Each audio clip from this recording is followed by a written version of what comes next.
Welcome guys, today I am with the Philips headphones and the Windows laptop, and I'm going to show you how we can link these two devices. So at first you have to rotate your headphones like that and find this power button. You have to click on it like that, just press and hold until these indicators turn on. And right now you have to wait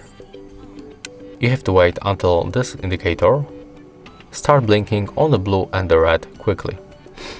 It will be in the pairing mode, so it will be visible to other devices. There it is. You will also hear notification sound that you are in the pairing mode. So the next step, it's very simple. We have to open the system settings on our Windows laptop. So make it like that. You have to go for the left side for the Bluetooth and devices. You have to turn on Bluetooth by tapping right here. Click to add device, select Bluetooth,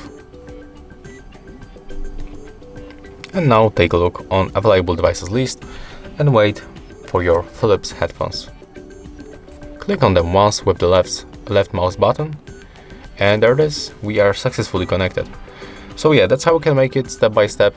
If you find this video helpful, remember to leave a like, comment and subscribe.